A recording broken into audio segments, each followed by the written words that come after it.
Hi friends, welcome to flavours of Coimbatore. இன்னைக்கு பருப்புருண்டை மோர் குழம்பு எப்படி பண்ணுறதுன்னு பார்க்கலாம். அதுக்கு கடலைப்பருப்பு ஒரு அரை கப்பும், துவரம்பருப்பு 1/4 கப்பும் கழுவி 1 மணி நேரம் ஊற வச்சுக்கலாம்.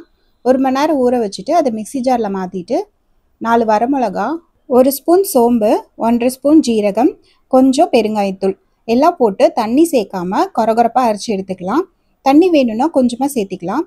இப்போ அந்த மாவு கூட கொஞ்சம் உப்பு, பெரிய வெங்காயம், கொத்தமல்லி, கருவேப்பிலை எல்லாம் போட்டு மிக்ஸ் பண்ணிவிட்டு சின்ன சின்ன உருண்டையாக பிடிச்சி இட்லி பாத்திரத்தில் வேக வச்சுக்கலாம்.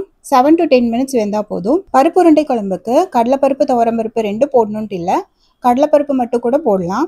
இப்போ கடலைப்பருப்பு மட்டும் போட்டு செஞ்சிட்டிங்கன்னா உருண்டை பிடிச்சது போக மீதி இருக்க மாவில் நம்ம வடையாகவும் தட்டி எடுத்துக்கலாம்.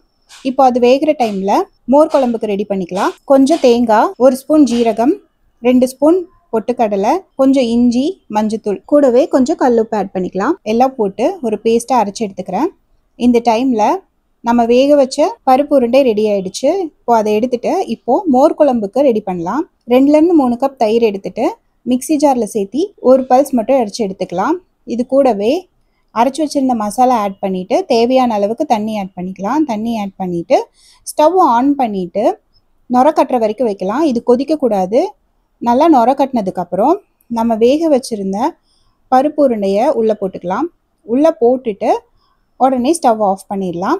பிளெயின் மோர் குழம்புக்கு உருண்டை போடாமல் இந்த ஸ்டேஜில் ஒரு தாளிப்பை ஆட் பண்ணிட்டோன்னா பிளெயின் மோர் குழம்பு ரெடி ஆகிடும்.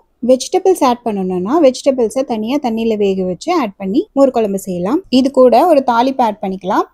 எண்ணெய், கடுகு, கருவேப்பிலை, வரமிளகா எல்லாம் சேர்த்து தாளித்து இப்போ குழம்புல ஊற்றிக்கிறேன். கொத்தமல்லி தழை தூவிட்டு க்ளோஸ் பண்ணி வச்சிடலாம். ஒரு 10 to 15 மினிட்ஸ் கழித்து சர்வ் பண்ணால் சூப்பரான பருப்பு உருண்டை மோர் குழம்பு ரெடி ஆகிடும். இதை ட்ரை பண்ணி பாருங்கள். சேனலுக்கு மறக்காமல் சப்ஸ்கிரைப் பண்ணுங்கள். தேங்க்யூ.